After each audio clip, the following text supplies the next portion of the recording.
Everybody, thanks for joining us back here at the Range Report. And as you can tell by the scenery behind me, we're not at the range today. Today we're in Mint Hill, North Carolina, and we're visiting the Moving Wall. This is the Vietnam Veterans Moving Wall. This is a one-half-size replica of what's in Washington, D.C. For those of us who can't make it to Washington to pay tribute to those men and women who died during the Vietnam War, this was created. This wall travels all throughout the entire United States of America so that everybody from every corner can come and pay tribute to some of the 59,000 men and women who died during the Vietnam War. On the wall behind me are the names of 39,000 men who were all under the age of 22. 1,500 men were under 18. There's the name of one man on this wall who was 15 years old when he gave his life for his country.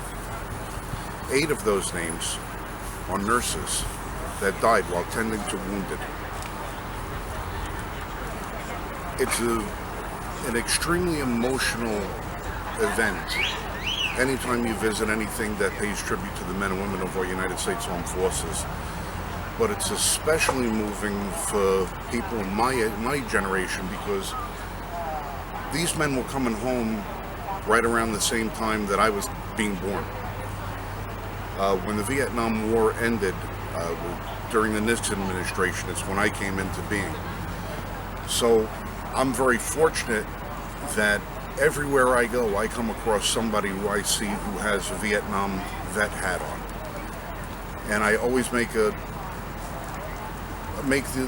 attempt to welcome them home and let them know that somebody at least cares about what they did, because when these guys came home, their sacrifices were not honored. It took a long, long time for the sacrifices that they made to be put in the same regard as the greatest generation who fought World War II, those who fought in Korea.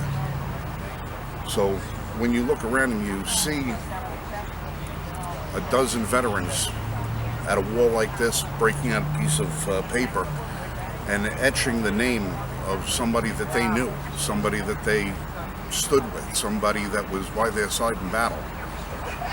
It is a somber reminder of just how much sacrifice these men and women have given, and why it's increasingly important that we make sure that as a Second Amendment community, that we're not only fighting for our rights, but we're fighting for the rights that they help preserve. And we also do one better and fight for the rights that are due them. For far too long, our men and women have gone neglected, from our medical system to our government.